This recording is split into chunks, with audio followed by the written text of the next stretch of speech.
Hola, buenos días, espero estén bien. Estamos ya casi a punto de terminar el tema 3, que era integrales sobre trayectorias y sobre superficies. Y en particular en el caso de integrales sobre superficies, nos falta ver qué significa una superficie orientada en el contexto en el cual estamos trabajando y qué es una reparametrización de una superficie.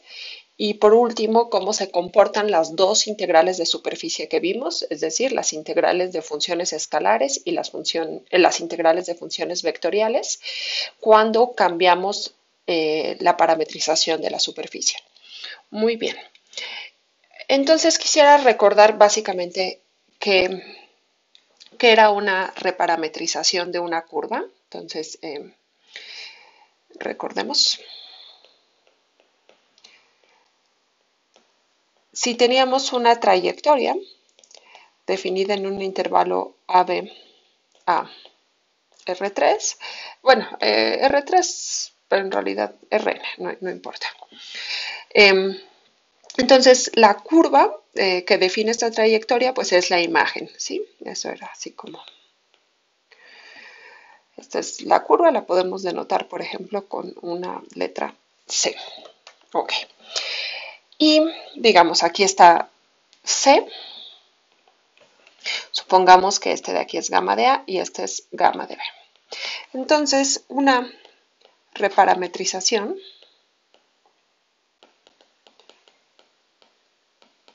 de gamma es una trayectoria, otra trayectoria,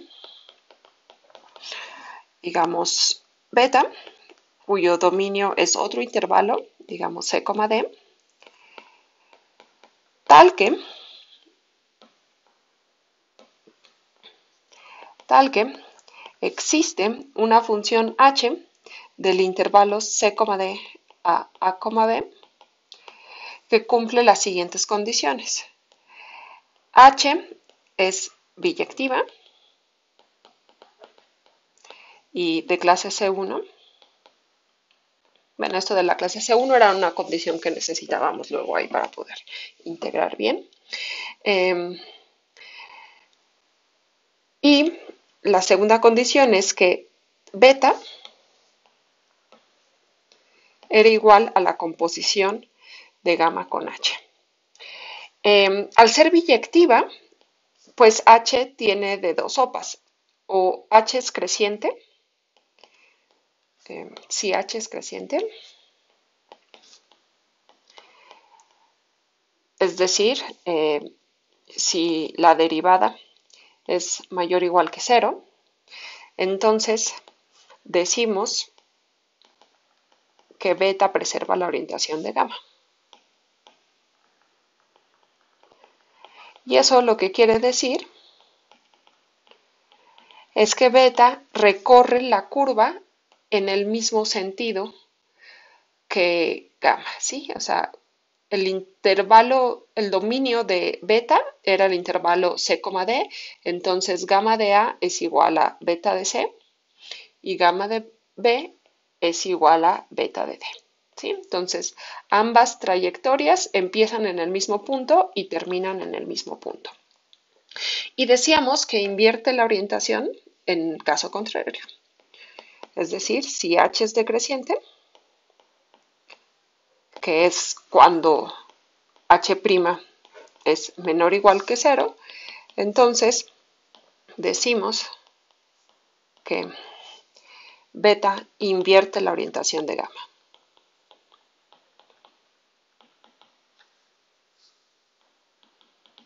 Y esto lo que quiere decir es que sucede justamente lo contrario. Es decir, ahora gamma de B va a ser igual a beta de C, es decir, al inicio de la trayectoria beta, empieza en el final de gamma, se sigue por el mismo camino y acaba en gamma de A, ¿sí? Es decir, donde empieza beta termina gamma y donde termina beta inicia gamma. Ok, y estas son las únicas dos posibilidades, ya que si una función es biyectiva entre dos intervalos, pues solo tiene de dos sopas, o es creciente o es decreciente. Ok. Después en el siguiente bloque nos va a interesar hablar de orientación de trayectorias, pero eso lo vamos a definir posteriormente. Lo que sí voy a definir ahorita, para que vayamos entrando en el tema, es qué es una superficie orientada. Eh, y eso nos va a permitir llegar a qué es una reparametrización y qué significa que preserve la orientación, una reparametrización de una superficie. Entonces, pues a diferencia de las superficies, de las trayectorias, perdón, las superficies no está claro dónde empieza a construirse y dónde termina a construirse, pues porque el dominio normalmente es una región de R2, digamos, este es el dominio de mi parametrización de mi superficie, y pues quizás no está muy claro qué signifique que una reparametrización, lo que sea que eso sea, preserve la orientación que da esta trayectoria, esta superficie. Muy bien. Entonces, lo que hay que observar, estos son como ideas intuitivas.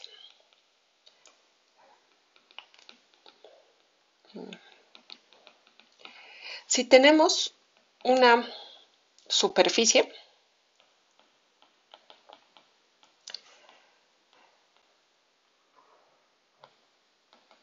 pueden suceder dos casos, ¿sí? Dos casos. Uno es que S tenga dos caras. Eh, una que llamaremos interior y una que podemos llamar exterior.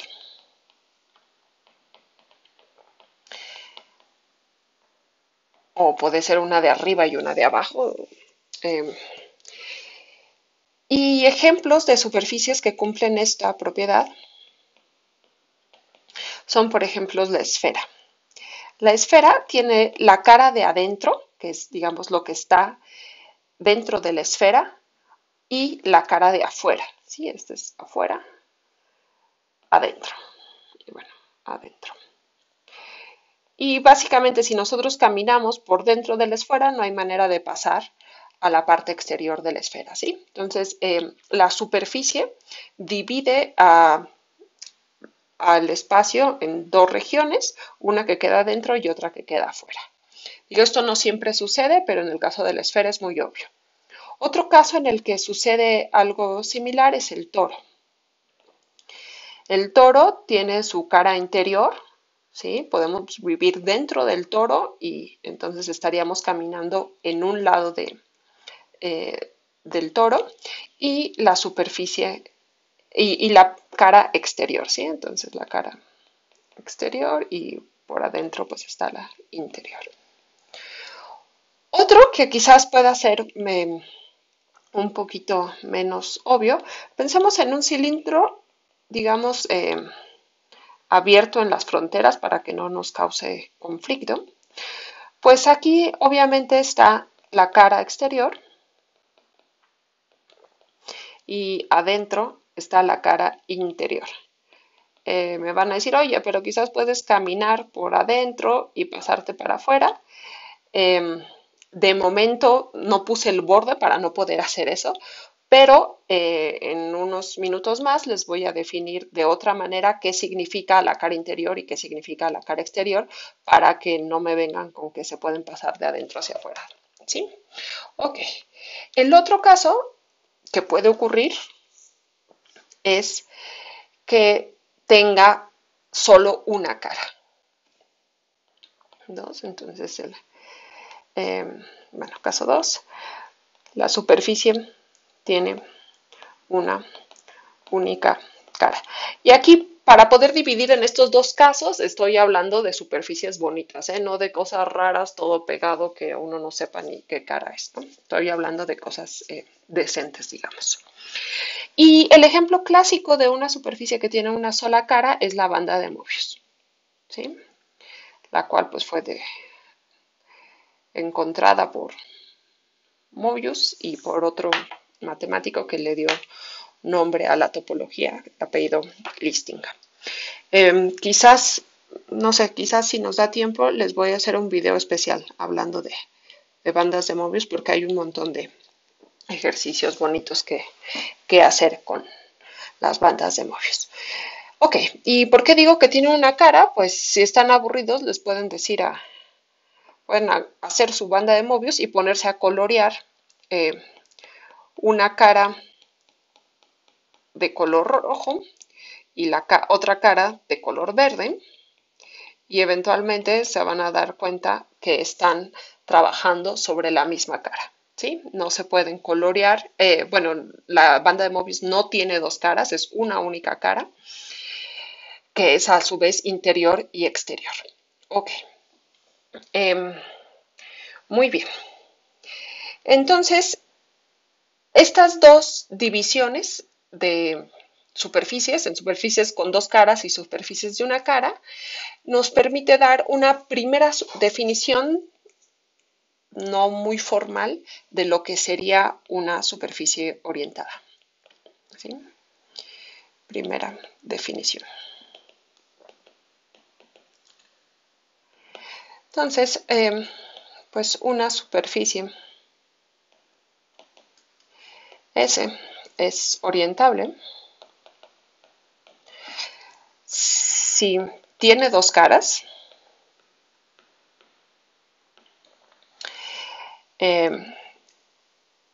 una que llamaremos exterior o positiva también le dicen, o la de afuera, y otra que llamaremos interior o negativa.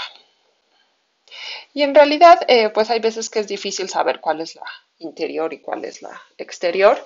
Entonces basta con que uno diga, esta cara, a mí me gusta que sea la cara positiva, la otra será la negativa. ¿Sí? Más adelante veremos ejemplos de superficies en las que arbitrariamente designamos, esta es la positiva, esta es la negativa y punto final. Ok, además, en cada punto de la superficie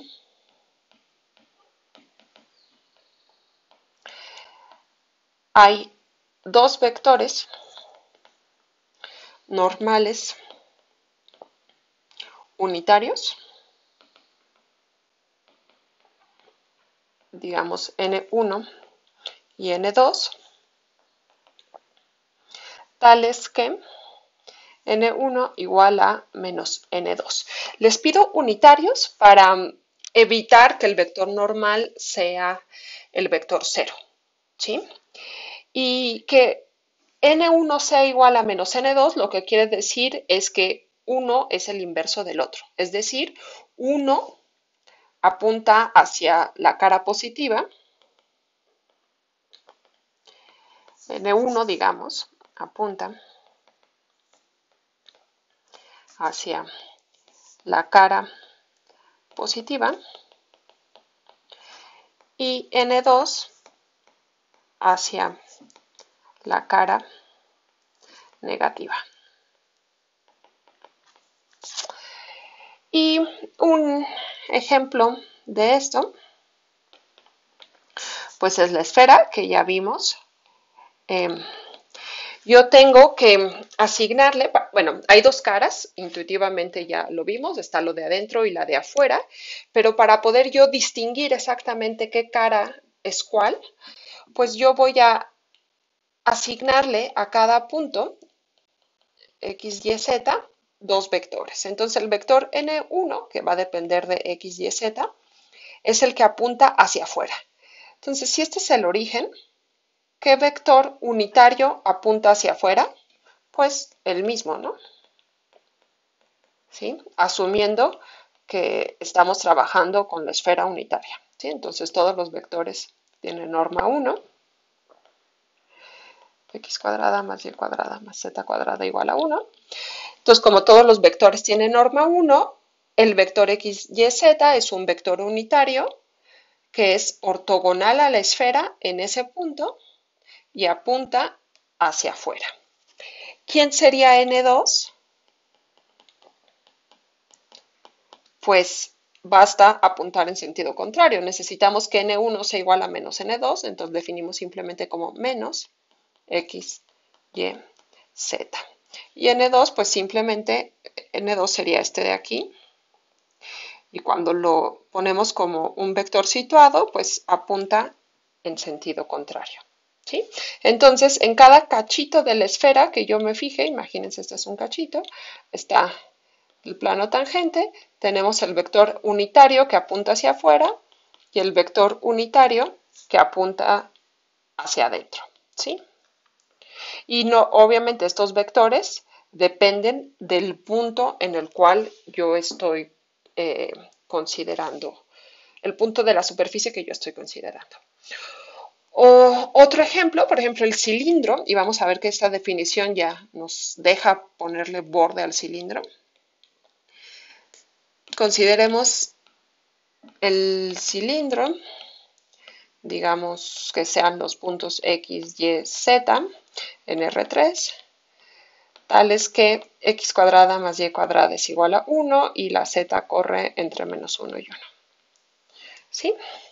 Ok. Entonces, tenemos acá nuestra superficie del cilindro. Muy bien. Este es un círculo unitario, ¿no? Por aquí están los ejes X, el eje Y y el eje Z. Ok. Entonces, ¿qué vector unitario? Bueno, ya había dicho que hay dos caras, la de afuera y la de adentro. Entonces, si yo me paro en cualquier punto del cilindro, aquí déjenme para que quede más claro, bajarle hasta acá. Si yo me paro en cualquier punto del cilindro, pues va a haber un vector que apunta hacia afuera, normal a la superficie, y otro que apunta hacia adentro. ¿Cuál es este vector que apunta hacia afuera? En realidad recuerden que el vector tiene que vivir acá en el origen, ¿sí? ¿Y el vector qué coordenadas tendría? Pues a ver, tiene que ser paralelo al plano XY. Eso significa que la tercera coordenada es 0. Y tiene que ser normal al cilindro.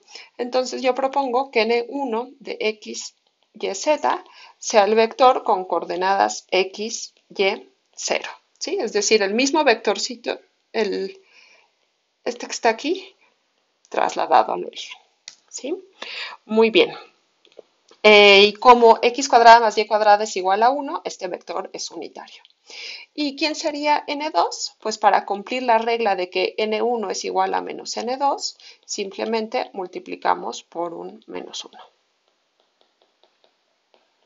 ¿Sí? Y sería pues el vector, si lo pongo aquí con verde, es el que apunta para adentro, que si lo situamos acá, pues va hacia allá. Ambos son vectores paralelos, bueno, que viven en el plano X, Y. Ok. Otro ejemplo podría ser el de la gráfica de una función. Entonces consideremos la notación que hemos estado usando para las gráficas. Entonces tenemos un dominio en R2 y una función de ese dominio a R de clase C1. ¿Sí? La gráfica, pues ya la hemos parametrizado de muchas veces.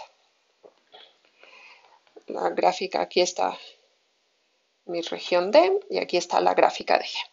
Muy bien, entonces la gráfica de G tiene obviamente dos caras. La cara que está afuera, en la que el vector normal apuntaría hacia arriba, y arriba, déjenme pronunciarlo con comillas. Y está la cara de abajo, en la que el vector normal apunta pues hacia abajo. Ok, ¿cómo podemos calcular el vector normal unitario que apunta hacia arriba? Pues nos acordamos que el vector normal, cuando usamos nuestra parametrización de siempre, que es v, g de v, el vector normal que nos sale con esta parametrización es bueno, sacamos parcial de phi respecto de u, cruz parcial de phi respecto de b, y este tiene coordenadas menos parcial de g respecto de u, menos parcial de g respecto de b, 1. Evidentemente aquí me fui muy rápido, esto habría que evaluarlo en un punto u0, b0, esto en otro punto u0, b0, esto en u0, b0 y esto en u0, b0. Ok, y este vector, ¿qué característica tiene? Pues que la tercera coordenada es positiva. Y si es positiva, quiere decir que apunta hacia arriba. Entonces, este vector es un vector normal a la gráfica que apunta hacia arriba, pero puede que no sea unitario. Entonces definimos, hay que renormalizarlo. Sabemos que es distinto de 0 porque al menos la tercera coordenada es 1, entonces no va a haber ningún problema. Definimos n1 en el punto phi de u0, b0. Aquí está phi de u0, b0. Lo definimos como este vector que ya teníamos aquí entre su norma. Es decir, 1 entre raíz cuadrada de la parcial de g respecto de u en u0, b0 al cuadrado, más la parcial de g respecto de b en u0, b0 al cuadrado, más 1. Y este escalar va a multiplicar, permítanme ponerlo arriba, al vector con coordenadas menos parcial de g respecto de u en u0, b0, menos parcial de g respecto de b en u0, b0, 1. Me quedó aquí un poquito feo, pero a ver si quieren déjenlo acomodo nada más para que quede más claro. ¿Sí? Este es un escalar. Es que está grandísimo el escalar, que multiplica, mejor voy a poner vector entre escalar y no debe haber ningún problema. ¿Sí? Entonces, este sería el vector normal que apunta hacia afuera o hacia arriba, y esto nos diría que la cara que está aquí arriba sería la positiva. Ok, ¿y quién sería N2? Pues N2 en el punto phi de U0, B0, simplemente lo definimos como menos N1 de phi de U0, B0. Es decir, multiplican aquí cada una de las coordenadas por un menos, y eso va a afectar la tercera coordenada, la cual va a quedar negativa, y por lo tanto va a estar apuntando hacia abajo. Ok. Muy bien. El último ejemplo que vamos a poner aquí y después vamos a retomar es, bueno, vamos a ponerlo. Ejemplo de una superficie orientada. Supongamos que tenemos una parametrización de una superficie que cumple que es inyectiva, C1 irregular, es decir, todo lo bueno que le puedan pedir a la parametrización. Esto quiere decir que al ser inyectiva, que para cualquier S en la superficie, es decir, en la imagen de la parametrización, perdón, que para cualquier punto X, Y, Z aquí, existe un único punto en el dominio de mi parametrización, tal que phi de ese punto va a dar a X, Y, Z. Como la parametrización además es regular, podemos, bueno, sabemos que el vector normal nunca es distinto de cero y por lo tanto eh, podemos normalizar cada uno de los, bueno, renormar, es que hay aquí dos normas, ¿no? Norma de normal, de que es eh, perpendicular, y norma de la norma del vector.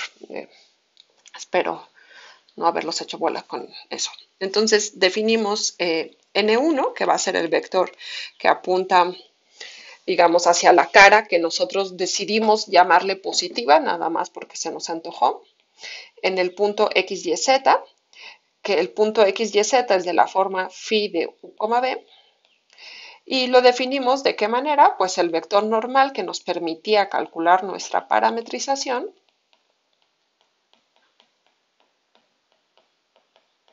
entre la norma de phi respecto de U por la norma, perdón, por la parcial de phi respecto de B en U, B. Ok, si la superficie no es normal, no es regular, pues la parametrización no nos ayudará a, bueno, a definir estos dos vectores, porque si para algún punto V estos dos, bueno, este producto se hace cero, pues no lo podemos dividir entre su norma y por lo tanto no tendríamos vectores normales unitarios.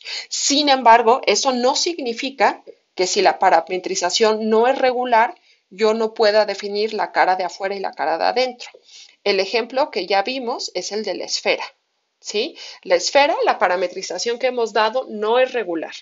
Acuérdense que en los polos el vector normal que nos da la parametrización es cero. Sin embargo, nosotros de manera manual, digamos, podemos asignarle a cada punto de la esfera un vector ortogonal que apunta para afuera y un ortogonal que apunta para adentro. ¿Sí? Ok, muy bien. Entonces, bueno, espero que con esto haya quedado claro qué significa una superficie orientada. Básicamente es una superficie con dos caras, una que definimos positiva, una que definimos negativa. En la positiva hay un vector normal unitario que apunta hacia esa cara, y en la negativa obtenemos otro vector normal unitario que apunta hacia el otro lado y uno es el negativo del otro. Ok, muy bien. Entonces, dicho esto, pasemos a la definición de una reparametrización.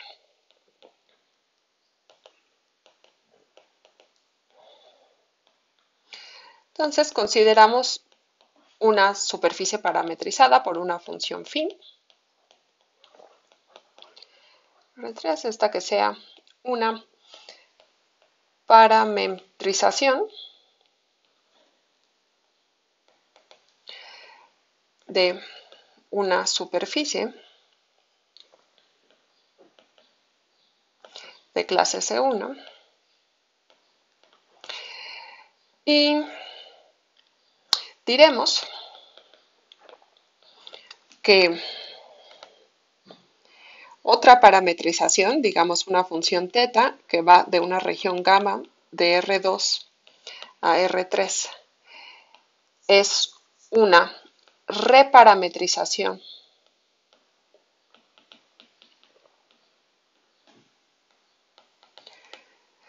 de phi si existe una función biyectiva entre los dominios de clase C1, tal que teta es igual a phi compuesta con h, igualito a como definíamos en las trayectorias. Un ejemplo es el siguiente. Consideremos phi definida en un rectángulo A, B, cruz C, D, una parametrización.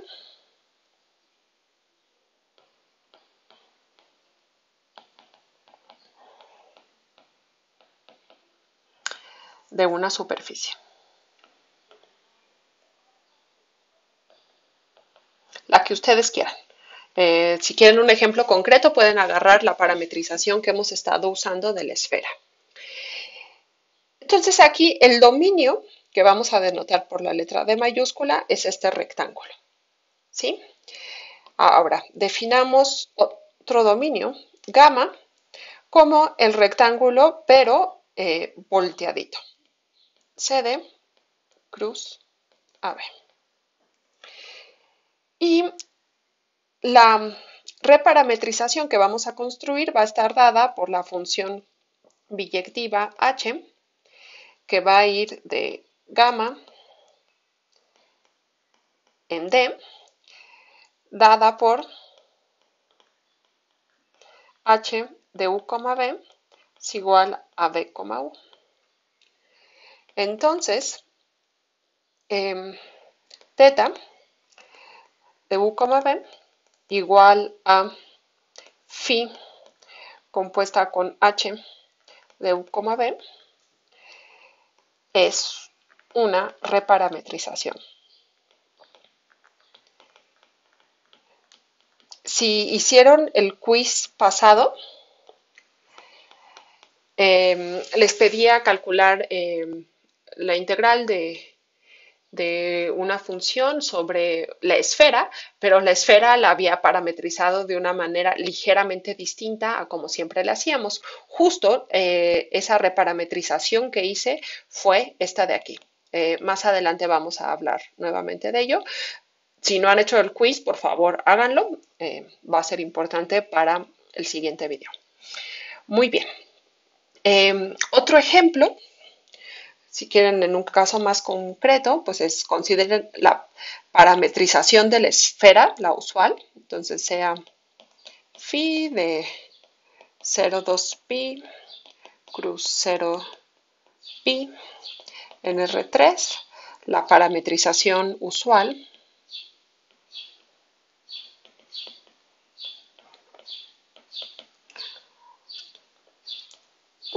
De la esfera.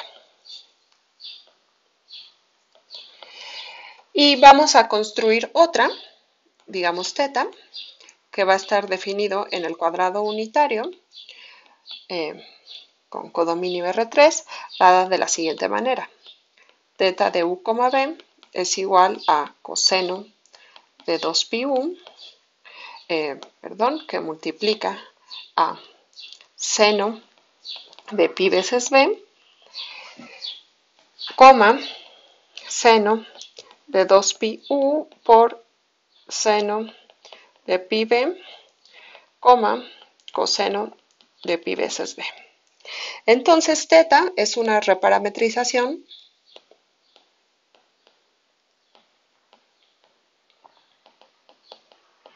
y aquí la función que nos cambia los dominios es la función h, que va del cuadrado 0,1 por 0,1 a 0,2 pi cruz 0 pi, dada por h de v igual a 2 pi u, pi veces b. ¿Sí? Lo que hace esta función pues es transformar al rectángulo, al cuadrado 0,1 cruz 0,1, le alarga sus lados, ¿no? Este va de 0 a pi y de 0 a 2 pi. Muy bien. Ok. Bueno, entonces ya tenemos claro que es una superficie con una orientación. Por otro lado, tenemos el concepto de una reparametrización de superficie. Y ahora lo que nos falta es unirlos. Es decir, ¿qué significa que una reparametrización preserve la orientación que ya teníamos de mi superficie? ¿Sí? Y entonces, por ejemplo, si yo tenía la esfera, veamos estos dos casos de la esfera. ¿sí? Em, la parametrización phi usual de la esfera hace que el vector normal apunte hacia adentro, ¿sí? El vector normal apunta hacia adentro, hay unos puntos aquí en los que el vector normal se hace cero, pero en todos los demás está apuntando hacia adentro. Esta reparametrización que vimos aquí, pueden ustedes hacer las cuentas, calcularle quién es el vector normal y van a ver que el vector normal sigue apuntando hacia adentro. Sin embargo, y esto lo vamos a precisar en unos minutos, si consideramos esta otra parametrización, es decir, invertir las coordenadas, que era justo la que les puse en el quiz anterior, lo que vamos a tener es que el vector normal va a apuntar hacia afuera, ¿sí? Entonces, una idea intuitiva, que de hecho va a ser la buena, nada más que hay que escribir bien los detalles, tenemos una superficie parametrizada por una función phi, ¿sí? La superficie tiene dos caras. Y yo elijo una como positiva, que es a la cual el vector normal dado por mi parametrización está apuntando. Entonces, la reparametrización va a preservar la orientación si el nuevo vector normal apunta hacia el mismo lado que la original, ¿sí? En ese caso, preserva y en caso contrario, invierte la orientación. Bueno, más o menos en caso contrario. Si apunta en sentido contrario, entonces voy a decir que invierte la orientación. Si en algunos casos apunta hacia afuera y luego apunta hacia adentro, pues ahí está pasando algo muy raro. Ahí no puedo decir ni que invierte la orientación ni que preserva la orientación. Ok, entonces para escribir bien esto necesitamos calcular quién sería el vector normal de una parametrización. Entonces, comencemos con las cuentas pesadas. Supongamos que teta es una reparametrización de phi, ¿sí?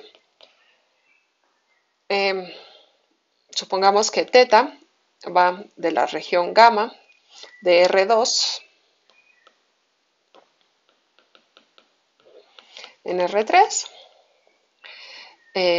Phi va de una región D en R2 a R3.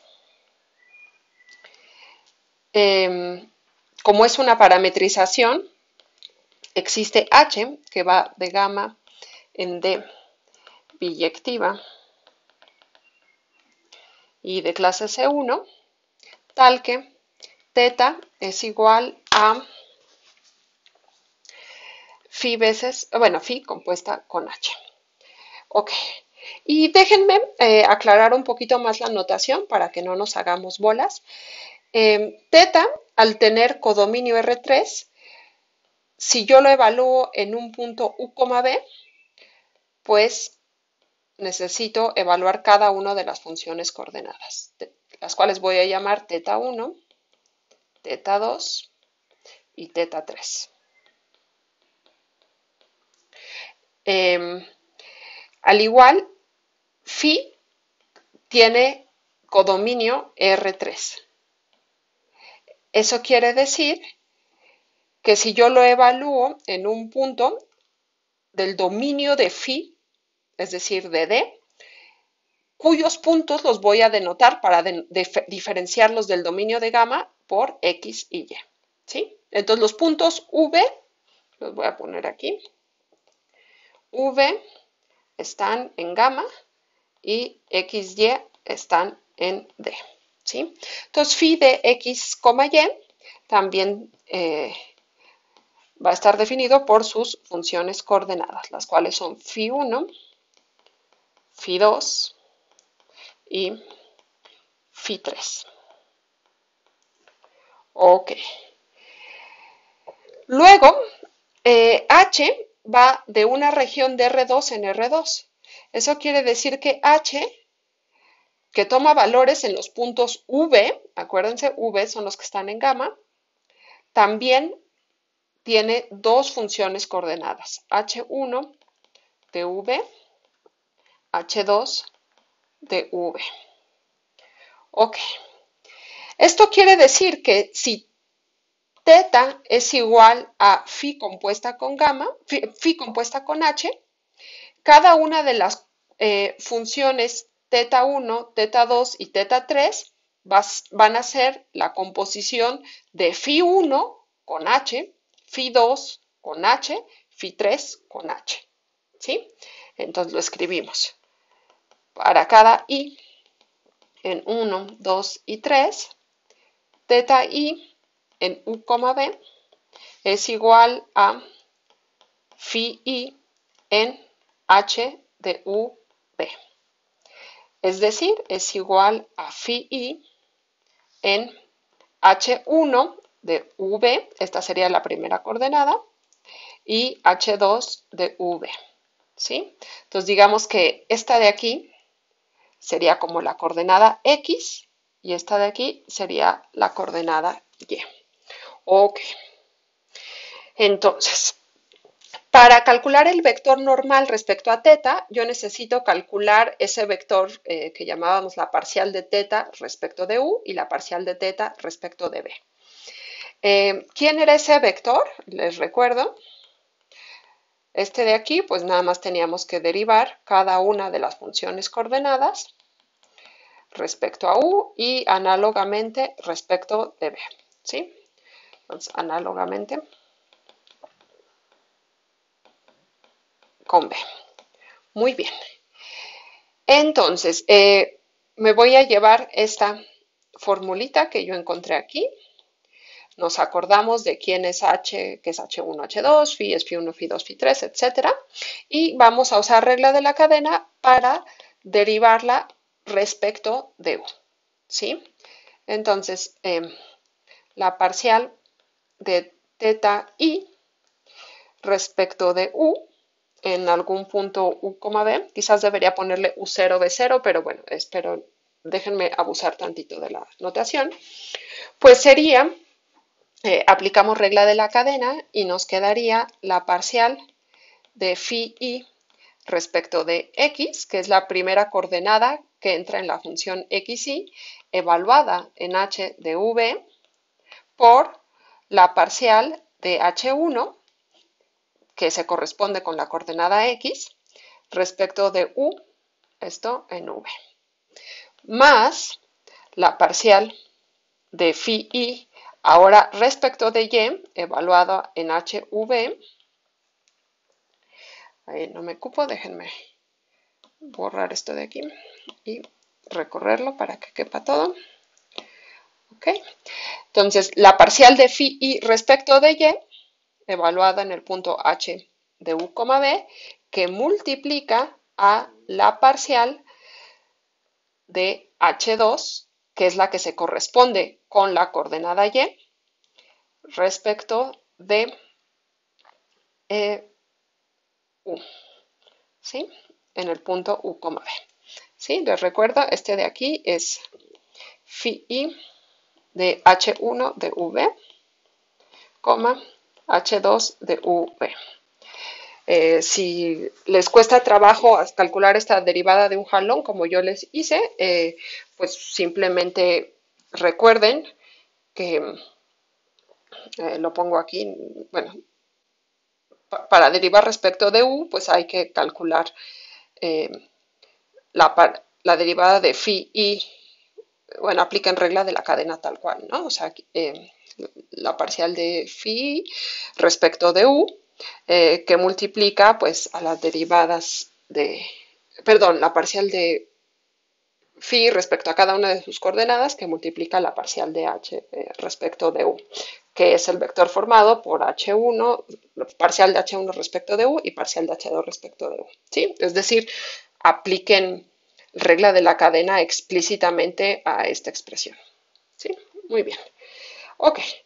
Y análogamente, la parcial de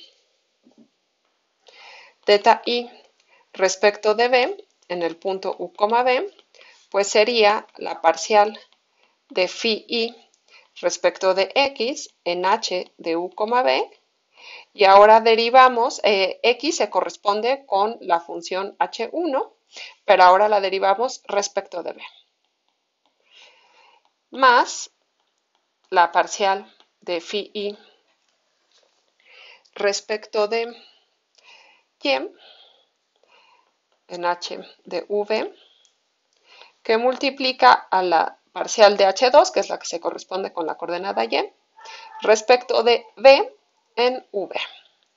Ok, esos son los dos vectores tangentes en la dirección u y en la, bueno, perdón, estas son las entradas de los dos vectores tangentes a la superficie parametrizada por la función teta. Y como estas son las entradas, podemos decir ya directamente quién sería el vector parcial respecto de teta, parcial de teta respecto de u en v, pues es el vector con estas coordenadas. Fíjense que en todos los casos, no importa quién sea i, siempre me va a aparecer la parcial de phi i respecto de x que multiplica a la parcial de h1 respecto de u, más la parcial de phi i respecto de y que multiplica a h2 respecto de u.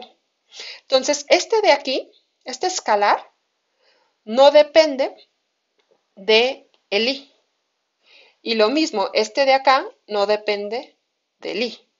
Entonces, yo puedo dividir este vector que estoy buscando en dos vectores, la suma de dos vectores. Al primero lo multiplica el escalar parcial de h1 respecto de u en u, b.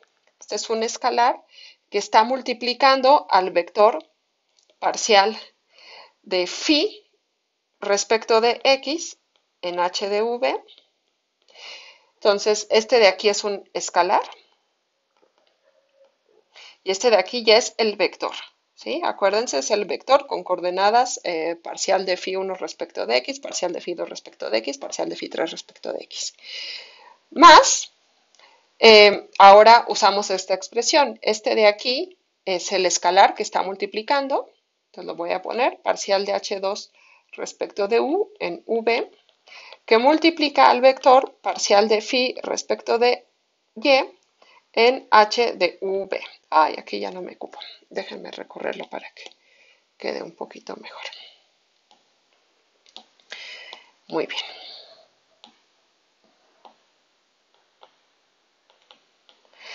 Y pues nuevamente este es un escalar y este es un vector. Y análogamente puedo calcular quién sería la parcial de teta respecto de b en u, b, usando ahora esta expresión que yo obtuve aquí. ¿Sí? Esto es cada una de las coordenadas, simplemente pongo todas. Y nuevamente observo que aquí tengo un escalar que no depende de quién sea la i. Y en esta expresión de acá también tengo este otro escalar que no depende de quién sea la i. Entonces lo puedo poner como parcial de h1 respecto de b en v, que multiplica el vector parcial de phi respecto de x en h de v, más parcial de h2 respecto de b en v, que multiplica a parcial de phi respecto de y en aquí, bueno, en h de v. Y aquí me equivoqué, déjenme corregirle, aquí es h de v. Ok, y pues nuevamente este de aquí es un escalar, este de aquí es un vector, este de aquí es un escalar y este de aquí es un vector. Ok, entonces ya tenemos quién es los dos vectores tangentes respecto a la parametrización teta, y para calcular el producto, para calcular el vector normal, simplemente hago el producto cruz de ellos. Vamos a hacerlo de este lado. sería este de nube, cruz parcial de teta respecto de b en u, b. Pues esto va a ser igual, vámonos por partes. Entonces, tenemos aquí mi expresión. Yo sé que el producto cruz distribuye a la suma, entonces tendríamos este por este de aquí, más este por este de acá, más este por este de aquí, más este por este de acá.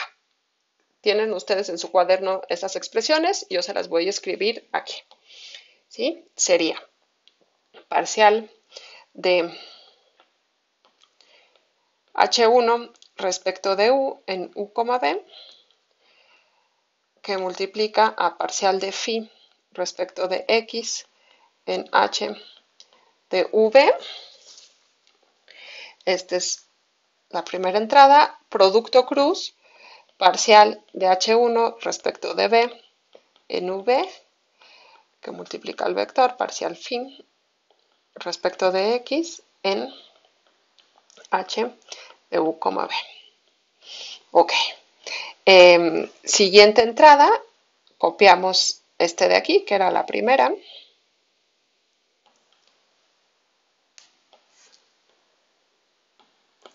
Y ahora está multiplicando, me regreso si quieren, estamos considerando esta, que ya multiplicó a esta de acá, y ahora tiene que multiplicar a esta de aquí.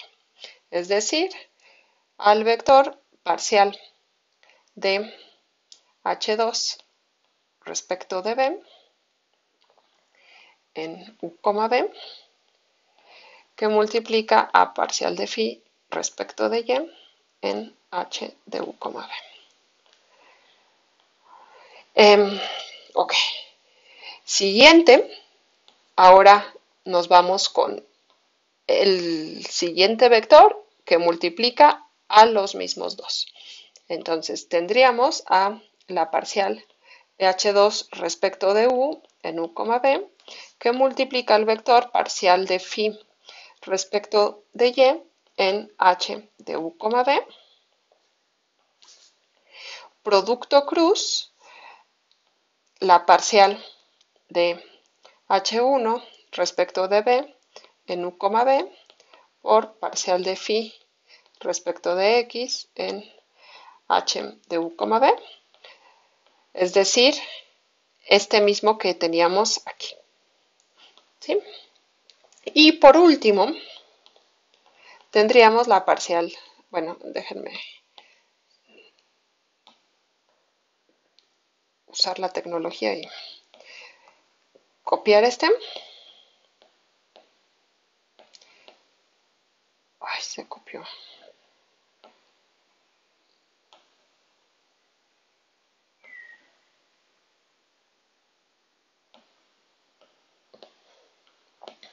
Ok.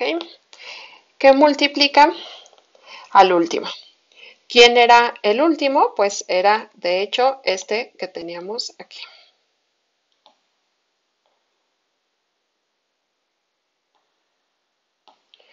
Ok, muy bien. Entonces ya el vector normal que estamos buscando es este monstruo que acabamos de calcular, ¿sí? Tenemos 4 productos cruces y la suma de estos 4 vectores. Sin embargo, hay que acordarnos que el producto cruz de dos vectores paralelos, o, bueno, para empezar, el producto cruz saca los escalares, ¿no? Y si multiplicamos un vector por sí mismo, que sería el caso de esta expresión de aquí, si se fijan, los vectores son los mismos.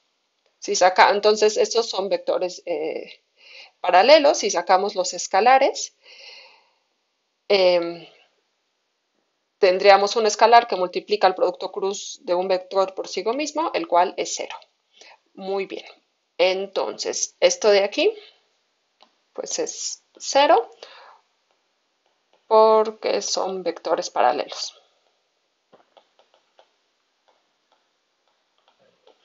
Y la misma situación ocurre aquí abajo. Aquí tenemos el mismo vector que se está multiplicando a sí mismo por unos escalares que podemos sacar. Entonces, esto de aquí, pues también es 0 por ser paralelos. Eso quiere decir que todo este merequetengue en realidad es igual a la suma de estos dos.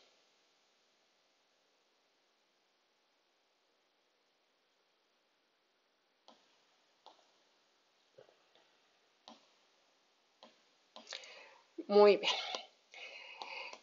¿Y aquí qué podemos observar? Si se fijan, podemos sacar los escalares. Vamos a escribirlo aquí.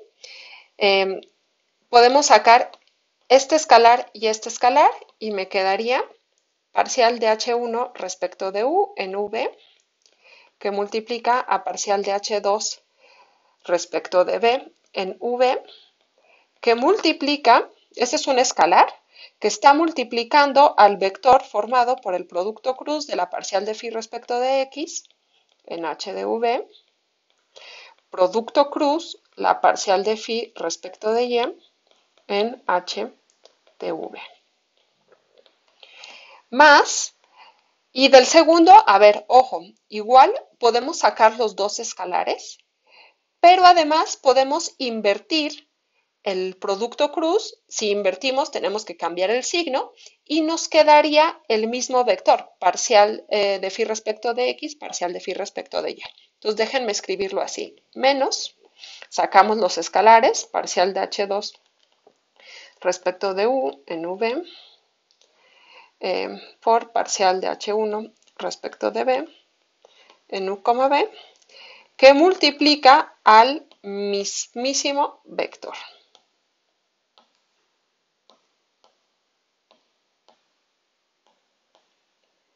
Muy bien.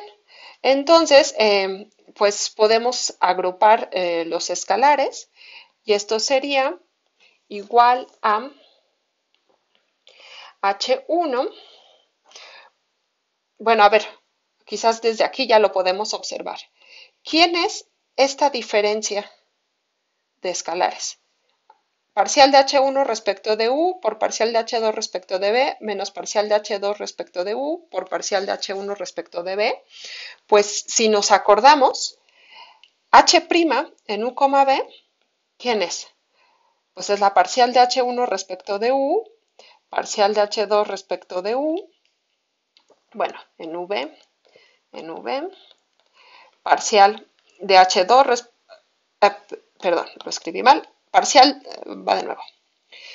Esto es parcial de H1 respecto de U en U, B, parcial de H1 respecto de B en U, B, parcial de H2 respecto de U en U, B, parcial de H2 respecto de B en U, B. ¿Ok?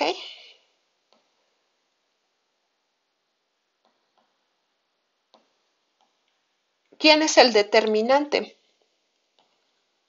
de H' en U, B? Pues es simplemente parcial de H1 respecto de U en V por parcial de H2 respecto de B en V menos parcial de H1 respecto de B en V por parcial de H2 respecto de U en U, B. Y si se fijan, este valor es exactamente este que teníamos aquí. ¿Ya lo vieron? Ok.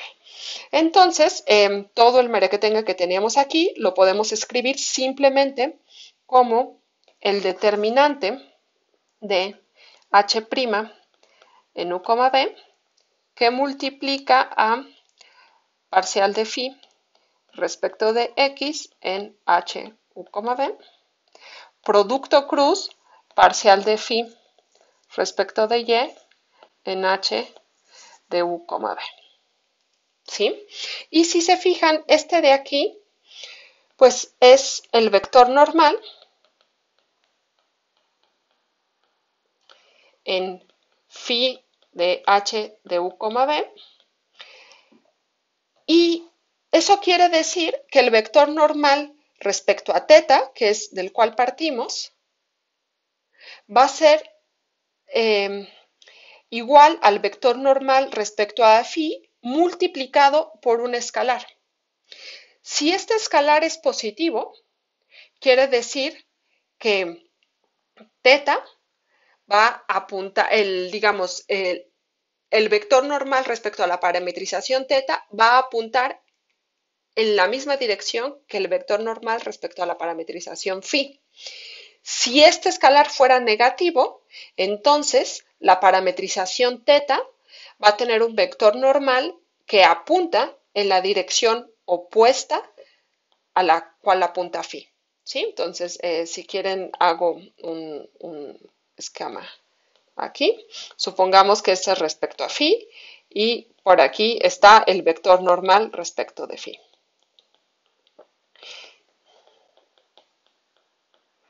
Si determinante, entonces con verde, si determinante de h' en el v es mayor o igual que 0, bueno, si se hace 0, pues en una es este de aquí, ¿no?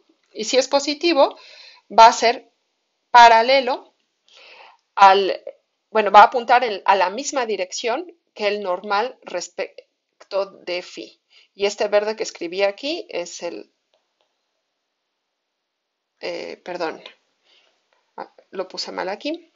El vector normal lo calculábamos derivando respecto a x y respecto a y porque eran los valores que tomaba la función phi. Y teta, si toma valores v, entonces el vector normal es este de aquí. ¿Sí? Entonces, cuando el determinante es mayor o igual que 0, quiere decir que ambos vectores apuntan en la misma dirección. Si el determinante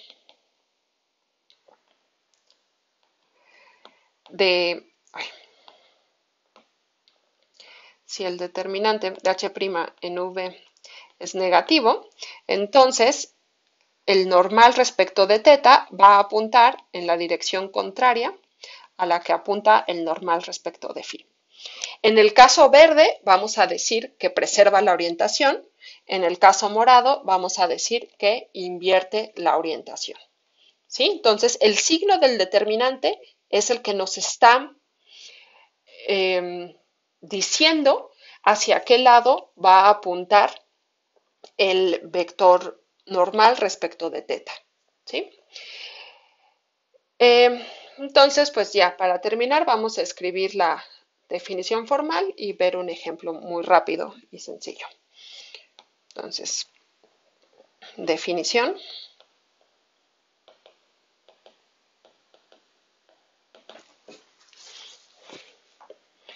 Sea phi de D en R3 una parametrización de una superficie de clase C1, etcétera, etcétera. Sea teta definida en otra región de R2 con codominio R3 una reparametrización.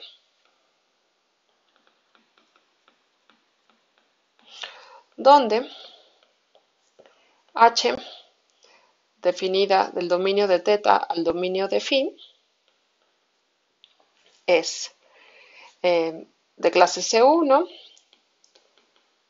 biyectiva,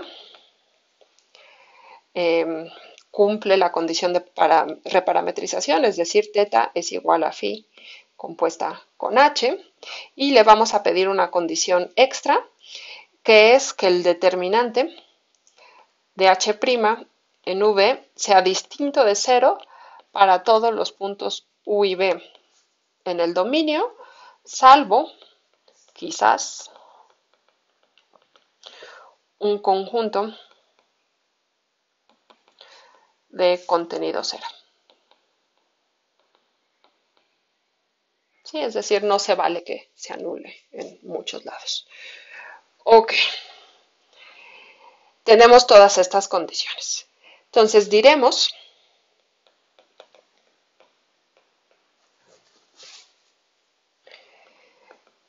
1.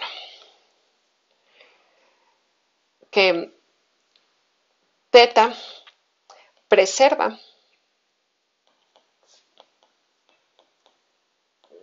la orientación de phi si el determinante de h' en v es mayor o igual que 0 para todo u, v. Y en este caso,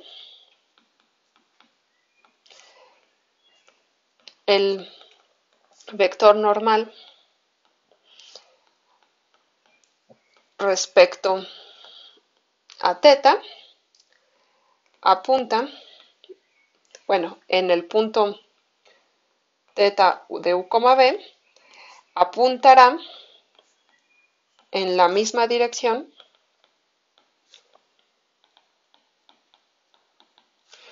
que el vector normal respecto a la otra parametrización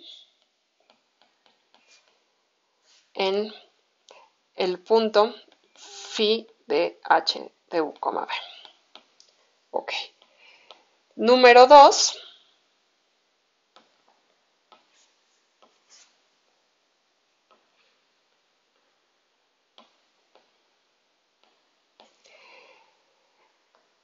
Diremos que teta invierte la orientación de phi si el determinante es menor o igual que 0 para todos los puntos. Y en este caso, el vector normal respecto a teta va a apuntar en la dirección contraria.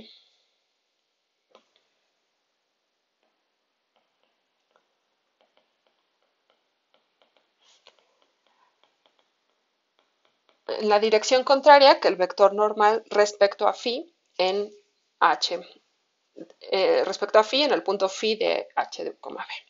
Ok, para terminar, un ejemplo súper sencillo, que es el que ya habíamos visto, ¿sí? ¿Cuál que ya habíamos visto? Lo vuelvo a escribir aquí. Tenemos phi, definida en el rectángulo AB cruz CD, AR3, donde, bueno, es una parametrización arbitraria, y luego la reparametrización teta va a estar definida en el rectángulo formado por intercambiar los intervalos. Y teta va a ser igual a phi compuesta con h, donde h de u, v, pues es la función que intercambia las coordenadas. Entonces queríamos saber si esta función, bueno, les había dicho, en el caso de la esfera, cuando intercambiamos el orden de las entradas, el vector normal sale apuntando hacia afuera de la esfera. Es decir, invierte la orientación de la parametrización original. Sin embargo, esto sucede en todos los casos. Si invertimos el orden de las coordenadas, vamos a tener una parametrización que invierte la orientación. ¿Y cómo vemos eso? Pues nada más hay que calcular el determinante de h'. Para eso primero calculamos h', derivamos la primera entrada respecto de u, luego respecto de b, luego la segunda entrada respecto de u y luego respecto de b. Y el determinante de h', pues nos sale menos 1, que es negativo, por lo tanto, teta invierte la orientación. Ok, hasta aquí. Y ya solo nos faltaría ver qué pasa con estas reparametrizaciones al momento que integramos ya sea una función escalar o una función vectorial. Pero eso lo vamos a hacer aparte en el siguiente vídeo. Y pues espero que estén muy bien. Por aquí nos estaremos viendo. Hasta luego.